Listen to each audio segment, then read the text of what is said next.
अमरावतीमध्ये पदवीधर मतदार याद्यांचा घोळ असल्याचं समोर आलेलं आहे। झेरॉक्स सेंटरवर संग्रहित याद्या आढळलेल्या आहेत। झेरॉक्स काढताना तहसील कर्मचारी सापडलेले आहेत। मतदार याद्यांच्या घोळामागे नेमका आता कुणाचा हात आहे असा एक मोठा प्रश्न निर्माण झालाय।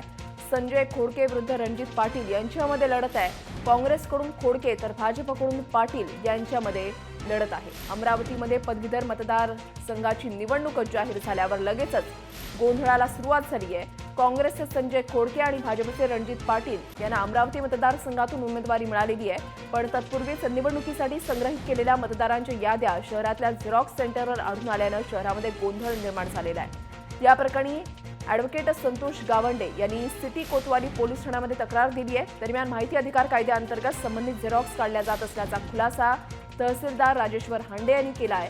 पण जी कागदपत्र तयार झाली नाहीत ती माहिती अधिकारामध्ये देता येत नाही असा दावा करत उमेदवार संजय खोडके यांनी तहसीलदारांचा खुलासा खोडून काढलेला आहे।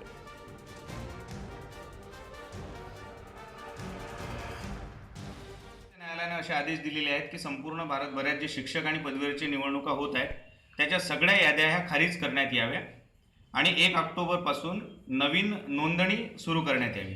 नवीन नोंदणी सुरू होणार आहे 1 ऑक्टोबरपासून आणि या डॉक्युमेंटचा दुरुपयोग होऊ शकतो। अशा प्रकारे जर दुरुपयोग झाला तर त्याचा दुरुपयोग हा टाळला जावा यासाठी आम्ही आमदार बच्चू कडू हे विभागीय आयुक्तांना 22 तारखेला भेटले होते। त्यांनी 5ही जिल्ह्याच्या जिल्हाधिकाऱ्यांना सांगितलं की या अशा प्रकारचा कुठलाही फॉर्म हा बाहेर जाऊ नये आणि जर गेला तर त्यावर आपण कारवाई करू। तरी परवाच्या दिवशी रात्री फॉर्म बाहेर आल्याची सूचना आम्हाला मिळाली, माहिती मिळाली। 57 तालुक्यांमध्ये शुक्रवारी बाहेर फॉर्म निघाले। काल रात्री, परवा रात्री आणि आज दिवसभर याच्या झेरॉक्स काढण्यात आल्या आणि आज रात्री हे जमा होणार होते अशी माहिती मिळाली। अकोल्यातले 4-5 सेंटर आम्हाला माहिती पडल्यानंतर आम्ही तिथे गेलो आणि रीतसर सगळ्या याला बघितल्यानंतर त्यांनी मोघम उत्तर देण्याचा प्रयत्न केला। तहसीलदारांनी माहितीच्या अधिकारात मागितले म्हणून टाळण्याचा प्रयत्न केला, पण माहितीच्या अधिकारात अशी कुठलीही माहिती देता येत नाही आणि याचा दुरुपयोग हे कोणीही करू शकतं। हा प्रशासनाचा दुरुपयोग आहे, सत्तेचा दुरुपयोग आहे।